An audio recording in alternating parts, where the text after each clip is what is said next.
Lamentações de Jeremias, o profeta chorão. Nesses últimos dias, se puder pôr uma musiquinha pra gente aí, bem... Oh, essa é boa. Nem sei qual é, mas é. Esses últimos dias, esses últimos tempos, essa última semana, Deus falou muito nesse texto ao meu coração. Deus falou muitas coisas comigo. São alguns momentos da nossa vida que Deus sussurra. Há outros momentos que Ele fala. Mas como diz C.S. Lewis, há alguns momentos da nossa vida que Ele grita. E essa semana Deus gritou muito isso ao meu ouvido, ao meu coração, essa palavra. E falou muito comigo. Eu ultimamente tenho pregado algo que Deus tem falado comigo. E eu quero compartilhar com você, talvez abençoe a tua vida, porque a minha abençoou muito, muito mesmo. E Lamentações de Jeremias, capítulo 3, do versículo 21 a 23, é um texto muito conhecido, mas Deus falou muito comigo nesses dias, nesse texto. Aqui na NVI diz assim: todavia, lembro-me também do que pode me dar esperança. Graças ao grande amor do Senhor, é que não somos consumidos, pois as suas misericórdias são inesgotáveis, renovam-se cada manhã, grande é a sua fidelidade. Quantos podem dizer amém? Numa outra versão, na atualizada, diz... Interessante porque o capítulo 3 inteiro, até o verso 20, Jeremias só reclama. Jeremias tem uma visão, a pior possível, de todas as situações que estão acontecendo, e de fato existem essas situações. Jeremias não inventou nada. Eles estavam passando um cativeiro, eles estavam passando um momento dificílimo do povo, como consequência dos seus próprios atos, mas eles estavam passando. Mas no verso 21, nessa outra versão, diz assim: quero trazer a memória. Fale comigo, trazer a memória. E a mesma coisa de lembrar. E hoje eu quero falar para você sobre isso, sobre o poder da fé. O que é trazer a memória? É lembrar. E o que é lembrar? É um pensamento. A batalha da nossa vida, toda batalha começa no nosso pensamento. Toda batalha começa ali. E é travada nos nossos pensamentos. Porque no teu pensamento você lembra do passado, você imagina, você pensa no futuro. E o poder que o pensamento tem está em Hebreus capítulo 11, verso 1. Vai lá com a sua Bíblia, ou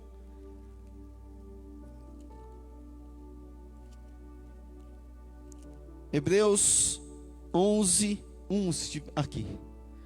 Ora, a fé é a certeza daquilo que esperamos e a prova das coisas que não vemos. A fé acontece no pensamento. A fé não é algo palpável, a fé é um pensamento. Ela acontece no pensamento. Para você ter ideia do poder do pensamento, do poder da fé na nossa vida, um prêmio Nobel de 2000, Eric Hambel, Nobel de Medicina e Fisiologia, provou que pensamentos podem gerar alterações genéticas e neurais. Isso prova, porque fé é pensamento. É claro que o pensamento vai gerar atitudes, mas antes da atitude sempre vai vir o pensamento. E se a fonte de tudo na nossa vida começa nos nossos pensamentos, é dali que sai. É dali que tudo sai. Se os nossos pensamentos são contaminados, se uma fonte já lá atrás, onde ela nasce, ela já sai contaminada, ela vai contaminar toda a nossa vida. Às vezes a gente está querendo resolver o problema da nossa vida, problema que nós passamos, tentando tratar a água já depois que ele correu. Mas o problema acontece sempre na fonte. Não adianta você identificar um problema de saúde, né? Estou com febre, e você toma um analgésico. Vai resolver o problema de saúde? Não, vai atenuar. Porque o problema precisa ser combatido. Às vezes, se é uma infecção, você tem que tomar um anti-inflamatório para combater a infecção. Os problemas da nossa vida, eles saem de um lugar, eles saem do pensamento. Por quê? Porque o pensamento é o que vai gerar o resto da nossa vida. Do pensamento vai para as ações, e aí você vai ouvir: a boca fala o que o coração está cheio, a boca fala o que você está pensando. E no momento difícil é onde você vai travar uma guerra.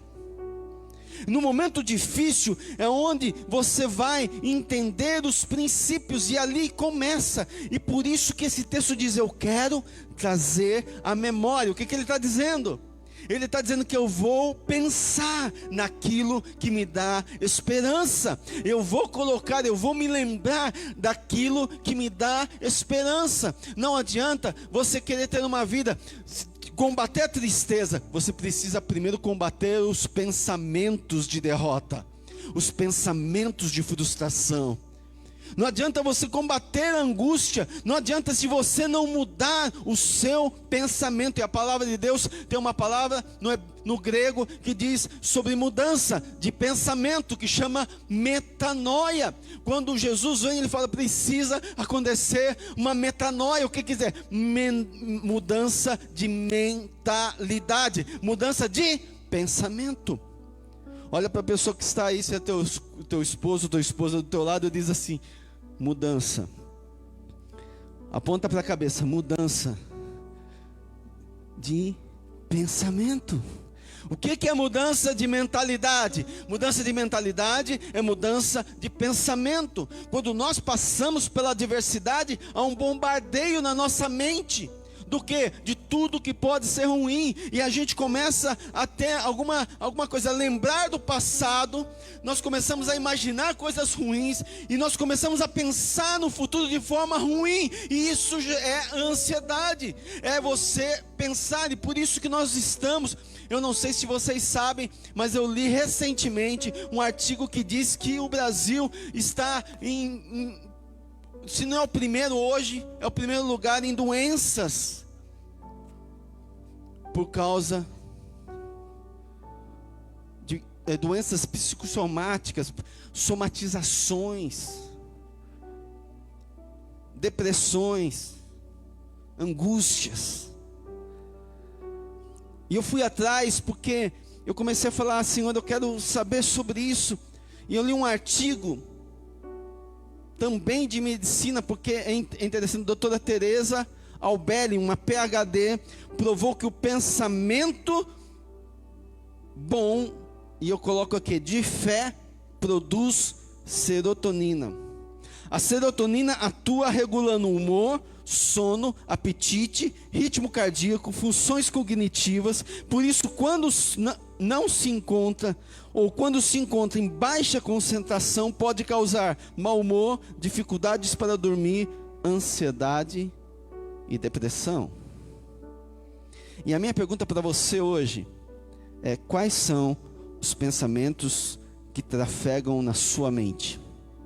Porque isso vai determinar a sua vida e o seu destino. É a batalha no campo da mente. Joyce Meyer tem um livro sobre isso extraordinário. Mas o que eu quero dizer para você é que quais são os pensamentos que trafegam na sua mente? Nós estamos voltando para esse texto. Eu quero trazer a memória. Até então Jeremias estava o quê? Pensando no quê? Na angústia, na dificuldade, na falta. E aqui ele começa a falar: eu quero trazer à memória aquilo que me dá esperança. Eu quero pensar no quê? Felicidade. Pensa bem, o que você tem pensado nesses dias? Felicidade, sucesso, saúde, amor, superação, perdão, gratidão. É isso que trafega na sua mente? Ou é tristeza, fracasso, enfermidades, ódio, derrotas, mágoas e rancores, reclamações e murmurações? Eu quero que você olhe para a sua vida e comece a imaginar, e comece a refletir, não imaginar, refletir aquilo que tem trafegado na sua mente. Quais são os pensamentos que você tem? Quais são os pensamentos que você tem tido? Quais são os pensamentos que tem trafegado na sua mente? Isso é muito importante. Vamos para Filipenses 4:8, e o apóstolo Paulo já fala sobre isso. Ele fala assim: sabe que tipo de pensamento você precisa ter? Você quer ter vitória, você quer viver uma vida abundante que Deus tem na sua vida. Em Filipenses 4:8, o apóstolo Paulo, já sabendo disso, ele fala algo muito importante, que diz assim: finalmente, irmãos, tudo o que for verdadeiro, tudo o que for nobre, tudo o que for correto, tudo que for puro, tudo que for amável, tudo que for de boa fama, se houver algo de excelente ou digno de louvor, pensem nestas coisas. Fala comigo: pensem nestas coisas. Não adianta você ficar pensando na tristeza, não adianta você ficar pensando no que você não tem, porque quando você pensa no que você não tem, você é ingrato ao que você tem. Você pode não ter muitas coisas, mas eu não tenho dúvida que você tem coisas extraordinárias na tua vida. E quando o teu foco está naquilo que você não tem, o que acontece? A ingratidão vai inundar o teu coração. E às vezes Deus deu tantas coisas boas para nós nesse ano, e porque Ele não deu uma coisa, nós vamos falar para Ele: e aí? Mas é a sua saúde, e a sua vida pessoal, e a sua família que Deus tem. Ah, mas eu não tenho toda a família. Mas você tem alguém que te ame. Pelo menos alguém que te ame você tem. E a sua casa, querido, e a sua casa, e cada coisa que Deus te deu esse ano. Onde estão os teus pensamentos naquilo que Deus não te deu? Por isso o apóstolo Paulo, e eu tenho refletido muito nisso, porque quando nós passamos por adversidades na nossa vida, nós começamos a refletir, sabe? Eu olho para a adversidade, você nunca vai me ver reclamar, porque eu tenho um pacto com o meu Deus. Eu não vou murmurar. Você não, e o dia que você vem, você repreende e fala: sai dele, demônio, em nome de Jesus. Deve ser algum demônio, porque eu não quero e não tenho. Eu tomei uma decisão. Você fala assim: ah, mas você conseguiu. Eu fui a pessoa mais murmuradora que você não conheceu, graças a Deus. Porque alguns anos atrás eu murmurava de tudo. Alguns anos atrás eu cheguei para Deus, falei assim, no ministério, não estou falando, eu tenho mais de 20 anos de ministério, irmãos. No ministério eu falei assim: o Senhor teve a capacidade de me colocar no ministério para me sofrer. O Senhor, e reclamava, era uma pessoa infeliz, até entender, até compreender, até Deus transformar meu coração. Aconteceu uma metanoia na minha mente, e quanto mais eu vivia, mais frustrada eu era. E vocês vão ver muitos pastores frustrados, porque não tem uma experiência com Deus. Ele tem uma experiência com as coisas de Deus, mas não conhece a Deus. Porque quem conhece a Deus jamais vai se frustrar, porque o Deus que tem é suficiente. A morte de Jesus na cruz é suficiente para mim. Eu não preciso de mais nada. Quantos podem dar uma salva de palmas ao Senhor? Agora eu queria falar para você algo que Deus tem mexido no meu coração, e eu estou experimentando isso daqui na prática, na minha vida. Qual que é o processo então? Para nós entendermos qual é o processo da metanoia na nossa mente. Nós primeiro entendemos o poder da fé, o poder do pensamento não positivo simplesmente, mas para mim isso é fé. Agora, entendemos e precisamos pensar quais são os pensamentos que trafegam a nossa mente. E o terceiro ponto é: entenda o processo. O processo, ele é composto de 4 etapas definidas. Primeira, experiências, memória, significado e fé. O que são as experiências? O que é o processo? Primeiro, toda experiência, ela gera uma memória. Quanto mais traumática, mais forte é. E algumas são tão traumáticas que o próprio organismo, para se defender, faz você esquecer. Mas eu estou dizendo de experiências cotidianas aqui, específicas. Você lembra o que aconteceu nesse mesmo dia no ano passado? Alguém lembra?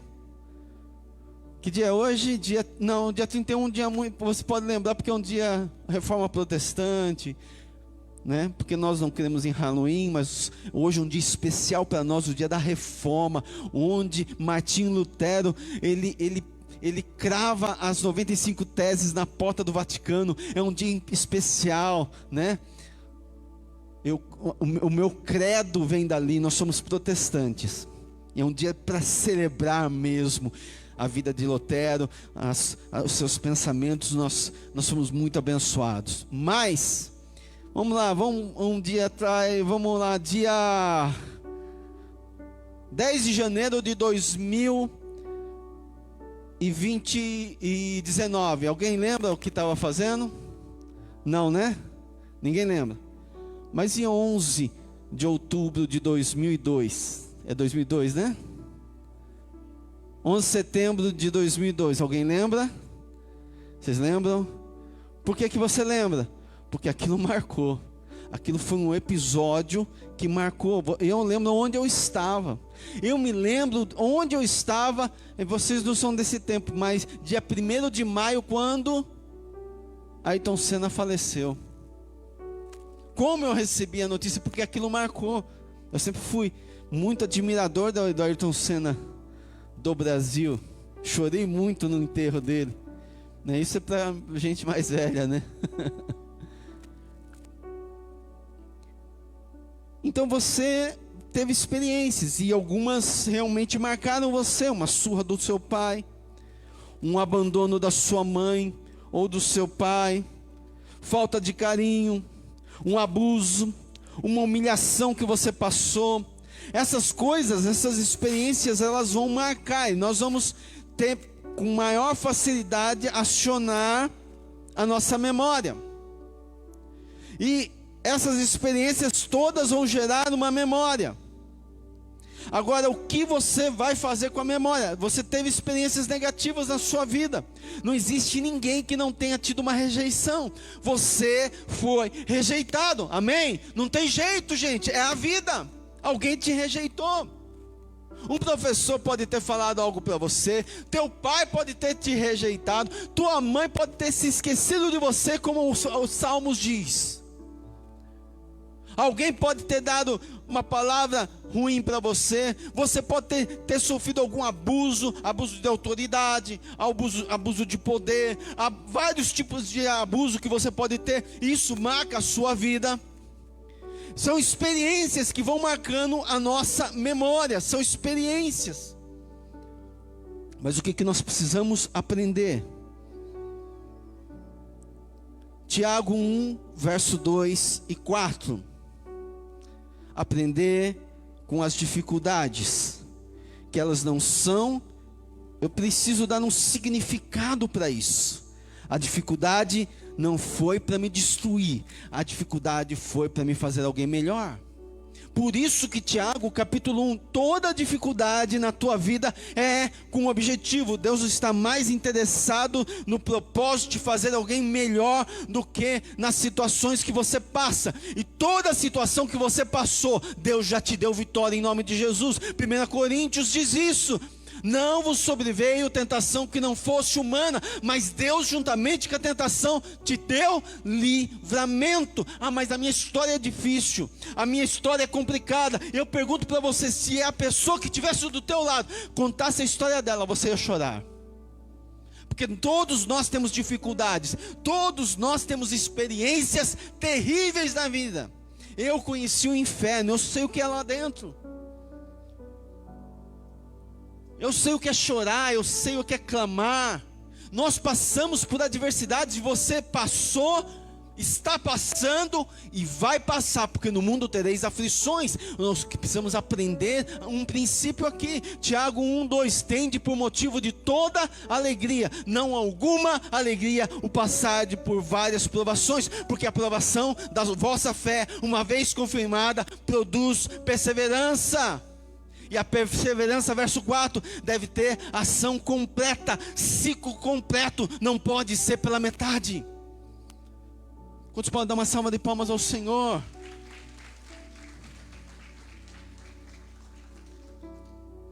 Isso que eu estou vivendo, e eu estou ressignificando, aliás, eu estou dando um significado para aquilo, para o perdão, e não para a mágoa, para a superação, e não para o fracasso. Então todo motivo, toda experiência, eu vou aprender, e não vai me destruir em nome de Jesus. Esse é o significado real da experiência. Você passou, e você passou, está no passado. Olha para frente, que Deus tem coisas novas na tua vida em nome de Jesus.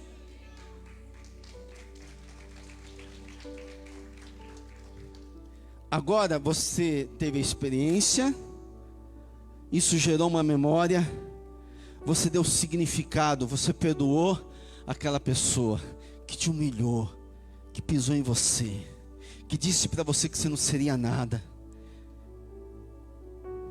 Você perdoou o teu pai que disse que você não valia nada, que você nunca seria nada na tua vida. Você perdoou aquela pessoa que virou para você e falou para você, você é um vagabundo. Você deu significado do quê? Do perdão para essa pessoa, do perdão de Jesus sobre a vida dela. Você liberou, você não vai mais pensar nisso, isso não vai mais doer na tua vida, porque tudo aquilo que dói ainda não foi curado. Duro ouvir isso, né? Preferia não falar, mas eu tenho que falar a verdade. E quando você dá um novo significado, gera fé. Isso é fé. Você deu um novo significado para aquilo. Aquilo não te destrói mais.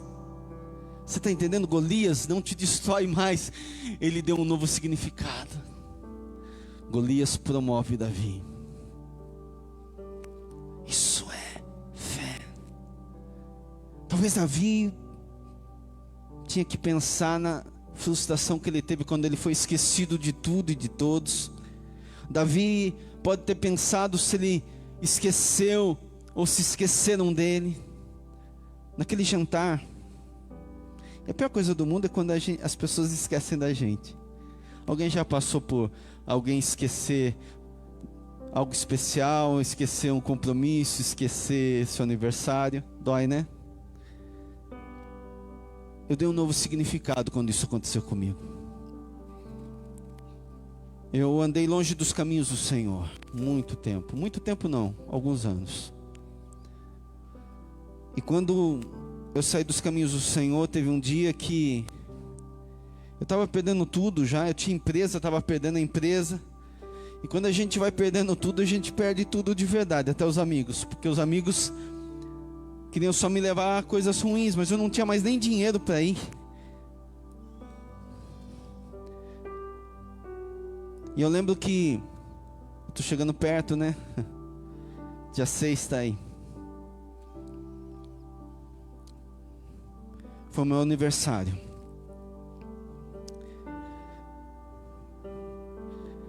E eu fui para o shopping lá em Santa Bárbara. Mas eu mesmo tinha estragado, não foi culpa das pessoas não. Eu tinha estragado as minhas amizades. Eu tinha jogado tudo no lixo. Foram elas que deixaram de me procurar. Fui eu que estraguei.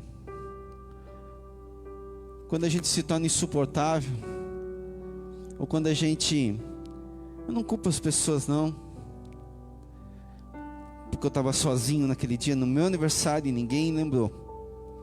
A não ser minha mãe e meu pai, que de manhã falaram um parabéns. Eu estava com um prato na minha frente comendo. E o prato se molhou das lágrimas que caíam dos meus olhos. E aquele dia eu dei um significado para minha dor. Foi a melhor coisa que aconteceu na minha vida. Eu estava longe de Deus e eu dei um tapa na mesa e eu falei assim: Senhor, hoje é o último dia que eu estou longe do Senhor. O diabo pisou, me usou e agora me jogou fora, mas eu sei que o Senhor não vai fazer isso comigo. E hoje eu decido dar um significado para minha dor. Eu decido voltar para o Senhor sozinho, numa mesa sozinha.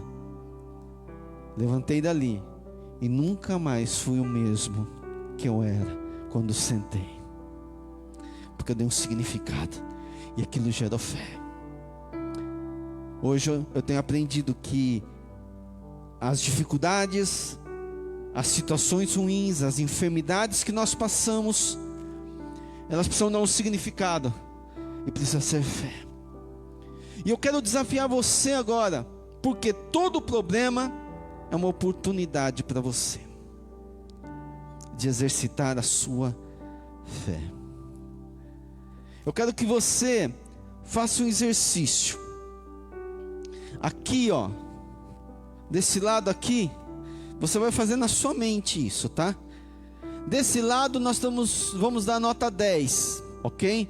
Aqui tá tudo, tá Deus, tá o amor, tá a felicidade, tá a paz. Aqui, fale mais coisas boas aí que você pode falar. Esperança, que tá 10. Vida abundante, vida de Deus. 10, 9, 8, 7, 6, 5, 4, 3, 2, 1.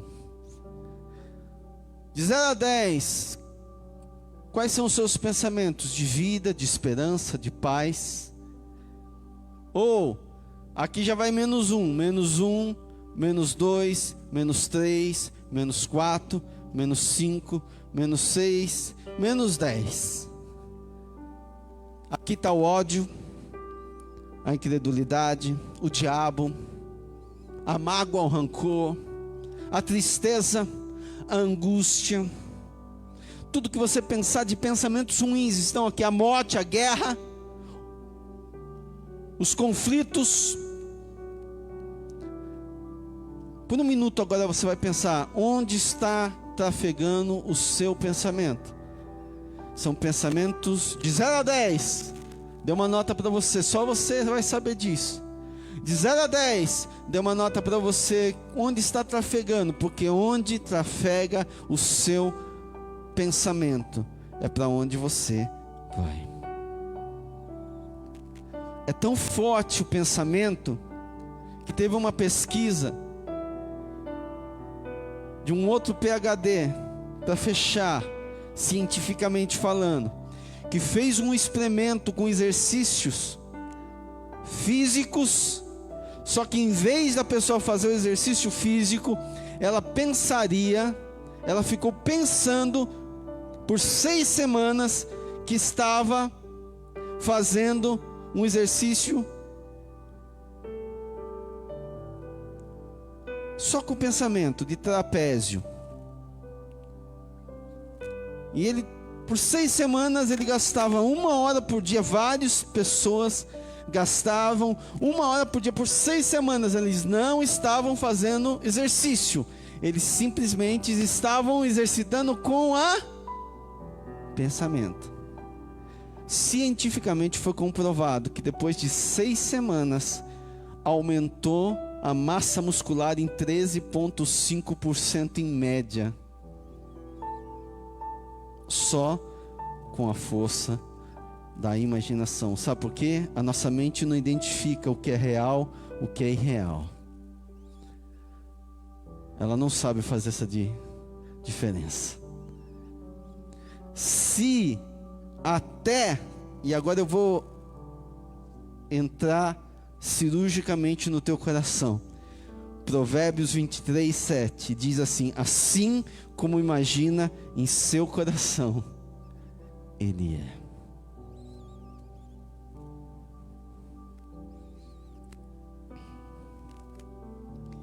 E aí? Seus pensamentos te tornam dor, causam dor. O que você tem pensado? Feche os seus olhos. Agora é você e Deus.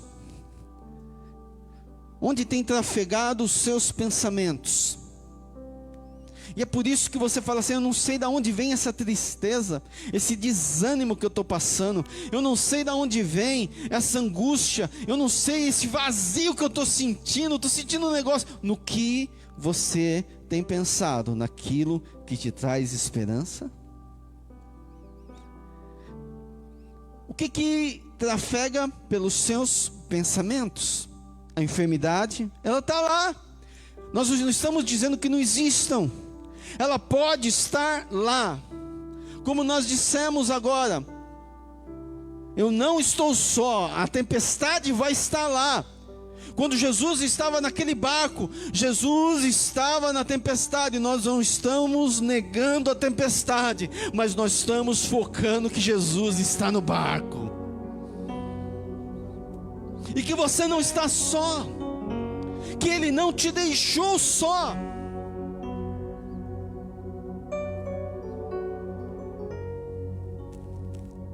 Feche os seus olhos. Talvez precise acontecer uma metanoia agora, uma decisão como eu tomei um dia. Uma metanoia no que vai trafegar os seus pensamentos. E você tem falado: meu Deus, por que eu estou sentindo isso? Por que eu estou sentindo tanto desespero? Por que eu estou tão ansioso? Porque você tem pensado mais no futuro de forma negativa. Você não está trazendo à memória aquilo que te dá esperança. Você não olhou para o seu filho, para a sua filha. Você não olhou para o seu marido, para a sua esposa. Você não olhou para tantas vitórias que Deus tem te dado, a saúde, o fato de estarem juntos. O teu pensamento está no que você não tem, e isso vai gerar ansiedade, porque isso é pensar no futuro. Eu não tenho. Olha para o que você tem, olha, seja grato a Deus, e a sua vida vai ser transformada. Mas eu não tenho 10 mil na conta, mas você tem 1.000, tem 500, tem R$1, não tem nada, não tem problema. Foca no que é bom. Porque Deus é bom o tempo todo. O tempo todo Deus é bom. Mesmo que você não tenha nada, você tem Deus. Isso é suficiente? É suficiente alguém que morreu na cruz por você? É suficiente Ele ter largado toda a sua divindade, todos os seus atributos de Deus, e vir numa cruz morrer por você? Alguém te amou a ponto de morrer. Alguém amou, deu tudo que Ele tinha, até o seu próprio filho, por causa de você. É suficiente. Se você não tem nada de bom para pensar, pensa nisso. Pensa que você é amado de Deus, e Ele não vai te deixar só. Mas as pessoas se deixaram só. Olha para Jesus. Mas meu pai me abandonou, minha mãe me abandonou, eu era criança, eu fui rejeitado.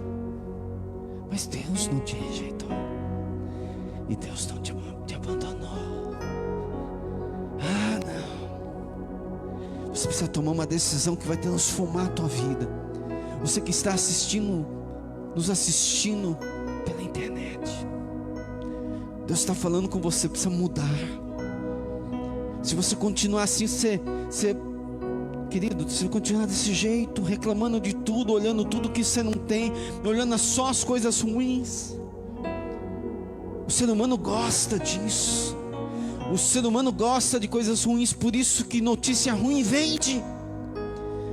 Mas o que há de Deus em nosso coração nos faz extraordinariamente diferentes. É a imagem dele refletida em nós. E sabe, Augusto Cury, nos seus livros, disse que o pensamento acelerado tem roubado a alegria das pessoas. E a geração que nós temos de doentes emocionais, doenças emocionais, depressões, ansiedade, na pandemia cresceu ainda mais. Eu quero que você feche os seus olhos. Feche os seus olhos. Assim como imagina em seu coração, assim Ele é. Feche os teus olhos, coloque a mão no teu coração. Respira fundo agora. Respira fundo agora. Toma uma decisão agora. Enquanto cantamos essa canção, você vai tomar uma decisão na sua vida agora. Metanoia. Eu trago a memória, não é Deus que coloca na minha mente. Não fique esperando Deus colocar ideias. Trazer a sua memória é sua responsabilidade. Você traz à memória aquilo que te dá esperança, as misericórdias de Deus, a graça de Deus. Comece a trazer à memória aquilo que te dá esperança agora, em nome de Jesus. Comece a trazer à memória agora. Comece a pensar nas coisas boas. Coisas boas, a sua vida vai mudar quando você decide mudar. Metanoia, mudança de mentalidade. Você está ficando triste pelo teu pensamento, essa angústia que você está sentindo, que você perguntou para Deus essa semana, por que que você está assim? Por que que você está não sentindo mais nem a presença de Deus? Você perguntou para Ele. Você perguntou e Deus está falando com você. Você perguntou por que você não tem mais sentido a presença dEle. Deus está te respondendo. Deus não pode habitar no meio da reclamação, da murmuração. É no meio dos louvores que Ele habita. E na tua mente está tristeza, angústia, depressão, coisas ruins que você tem pensado. Você tem olhado a vida de forma amarga, as mágoas que você tem pensado, que trazem dores no seu coração. Num outro momento nós podemos trabalhar em cura das emoções, mas neste momento é decisão, é metanoia, é transformação de pensamentos. É o que vai trafegar na sua mente. Essa é a minha pergunta. Porque quando você sair daqui, o diabo vai lançar, e você mesmo, o pior de tudo, nem o diabo, você vai querer o vício. Escute, o pior vício que tem é o vício emocional. E muitas pessoas têm alimentado esse vício emocional. Esse vício emocional de pensar ruim. Isso é um vício emocional. Coloque a mão no teu coração agora, em nome de Jesus. Fale com Deus. Que não estou só. Lembra disso, traz à memória aquilo que te traz esperança. Crer que o amanhã vai ser bem melhor. Só porque estás comigo eu posso clamar. Vamos ficar de pé agora em nome de Jesus. Acredito que eu não vou naufragar. Só porque estás comigo posso clamar. Já tenho fé pra descansar nas ondas de um bravo mar. Sim, eu posso clamar. Mestre, vem me ajudar. Eu sinto no meu coração. Você vai fazer um exercício agora. Um exercício simples. Quando você tiver com o seu pensamento acelerado, existe um exercício que dá para fazer, tá bom? A serotonina ela é produzida por algumas coisas, e uma das coisas poderosas para produzir isso no nosso cérebro é uma coisa que nos tiraram. Então, por causa da pandemia a gente não pode fazer, mas se você tem do seu lado, somente se você tem do seu lado seu marido, esposa ou filhos, está acelerado, então você vai fazer o seguinte: primeiro, pegue na mão dele, olhe dentro dos olhos. Os olhos são a janela, mas olha assim, vira para ele e olha dentro mas não pode ficar olhar e parar, olha dentro dos olhos agora. Eu sei, é difícil porque quando você olha nos olhos você vê a alma. Agora você vai dar um abraço bem gostoso nele e nela. Mas aquele abraço gostoso mesmo. Ah, mas eu não tenho ninguém aqui. Daí quando você chegar em casa você dá no seu pai, amém? Na sua mãe, no seu irmão. Em alguém você vai dar no seu marido que não está aqui. Na sua esposa que não está aqui. Não tem problema. No seu filho, não tem problema. Tarefa, vai dar um abraço, amém? Mas dá um abraço de verdade. Sabe aquele abraço gostoso? Passa a mão no cabelo agora. Passa a mão no cabelo. Isso gera. Isso é cura. Isso é restauração para você. Todo dia, antes de sair da tua casa, abrace tua esposa, teus filhos. Amém? Quem achou que fica melhor depois do abraço? Gostoso ou não? Dá uma salva de palmas. Você está em casa, aí você está com seus parentes. Dê um abraço neles. Parece que essa vergonha boba aí. Levante as suas mãos, estamos terminando este culto. E eu oro por você, para que coloque a mão na tua cabeça. Fala assim: Senhor, transforma. Fala assim: Senhor, fala comigo: Senhor, transforma essa cabeça dura. Em nome de Jesus. Mas marreta mesmo, Senhor. Mas bem forte. Que eu preciso ser transformado. E eu vou ser transformado pelo Espírito de Deus. Dê uma salva de palmas ao Senhor em nome de Jesus. Eu declaro que essa semana traga à memória aquilo que te dá esperança. Que essa semana seja a melhor semana da sua vida em nome de Jesus. Que a graça e a paz do Senhor, a unção de Deus Pai, o amor